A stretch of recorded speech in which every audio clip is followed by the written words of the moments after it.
Hello বন্ধুরা, তো চলে এসেছি আবার নতুন একটা ভিডিও নিয়ে। তো দিনটা ছিল বানারসের চতুর্থ দিন।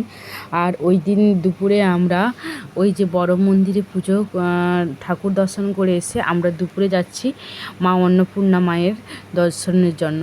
তো দেখো রাস্তায় অনেক পুলিশ টুলিশ দাঁড়িয়েছে। তো ওই দিনটি ছিল ওই দিনে পুলিশ এই জন্যই দাঁড়িয়েছিল কারণ সেদিন আমাদের বিশ্বনাথ মন্দিরে পুজো দেওয়ার জন্য আমাদের মাননীয় প্রধানমন্ত্রী এসছিলেন। তো যেহেতু বিশ্বনাথ মন্দিরে পুজো দিতে এসছিলেন উনি, তো ওখানে প্রচণ্ড ভিড় ছিল। আর এখানে আমরা অন্নপূর্ণা মন্দিরে এসেছি, অন্নপূর্ণা মন্দিরে যাচ্ছি। তো এখানে কম ভিড় আছে, তবে কিন্তু রাস্তায় প্রচুর পুলিশ ছিল, সব জায়গায় পুলিশ ছিল। তো যাই হোক আমরা কিন্তু গলি মলি চিড়ে চিড়ে যাচ্ছি। আর এই যে দেখছো হলুদ রঙের ড্রেসটা পরে আছেন, উনি আমাদের নিয়ে যাচ্ছেন।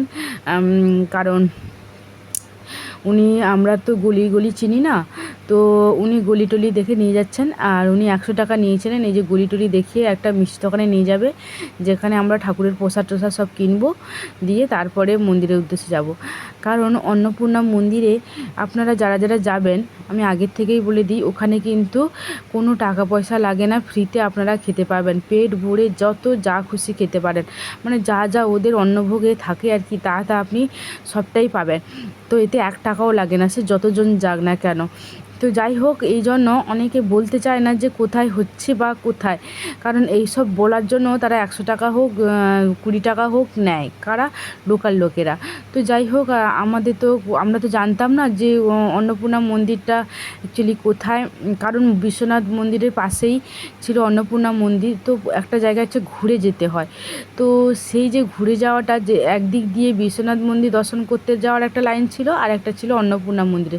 তো যাই হোক আমরা জানতাম না বলে তো উনি 100 টাকা নিলেন। আর এই যে দেখো ঠাকুরের মায়ের মন্দিরে পুজো দেওয়ার জন্য যা যা সামগ্রী লাগে নিয়ে নিয়েছি।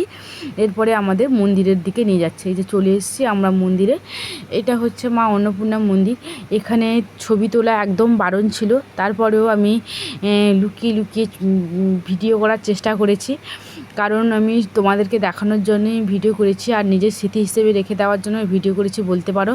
কারণ আবার কবে মা অন্নপূর্ণার দর্শন করতে, যে দেখো মা অন্নপূর্ণার দর্শন করে নিলে এবারে সোজা চলে এসেছিলাম আমরা খাওয়ার স্থানে পুজো টুজো দেওয়ার পরে। আর ওই দিন খাবারের অন্নভোগ ছিল পোহা, যেটা খুবই টেস্টি ছিল। আর সাথে ছিল রায়তা আর পাঁপড় ছিল, আর একটা কি তরকারি ছিল সেটা আমি নাম জানি না, আর একটা ভুজিয়া টাইপের দিয়েছিল। তো সেটা দ্বিতীয়বার যখন এসেছিলো তখন ছিল, কারণ এটা শেষ হয়ে গেছিলো। আর এটা ডাল টাইপের কিছু ছিল, কিন্তু টেস্টি ছিল, বা রসম টাইপের যাই বলতে পারো, কিন্তু টেস্টি ছিল, যাই খাবার ছিল টেস্টি ছিল। আর সেকেন্ড বার টাইমে যখন দেখলাম, আমরা তো প্রচুর পেট ভরে খেয়েছি, নিরামিষ ছিল। আর সত্যি বলতে কি এত অপূর্ব খাবার ছিল এই পোহা, মানে এটাই খেয়ে লোকের পেট ভর্তি হয়ে যাবে। আমরা সবাই 2-3 বার করে নিয়েছিলাম। আর আমরা একটু দেরি করে এসেছিলাম, যার জন্য খাবার মানে ওই যে চিপস আর একটু ভুজিয়া টাইপের ওটা শেষ হয়ে গেছিলো। এই যে দেখো আবার দিয়ে গেছে, সেকেন্ড টাইম আবার নিয়ে নিয়েছি। তো আরও লাস্ট পাতে না ক্ষীরও ছিল, সেটাও দিয়েছিল আমাদের। ক্ষীর মানে পায়েস টাইপের, মানে একটু অন্যরকম ক্ষীর ছিল, একটু পায়েসের মতন, কিন্তু টেস্টি ছিল। যাই হোক, প্রচুর আমরা পেট ভরে সবাই খেয়েছি, রায়তাটাও ভালো করে খেয়েছি। তো যাই হোক, হ্যাঁ মনে পড়েছে আলুর ভুজিয়া ছিল। তো এই যে এখান থেকে খাওয়া থেকে বেরিয়ে এসে সব পুলিশ টুলিশগুলো আমার মেয়েকে দেখে বলছে ছেলা, তোর বাবা বলছে ছেলি। তো দেখা যাবে আবার পরের একটা ভিডিওতে। টাটা।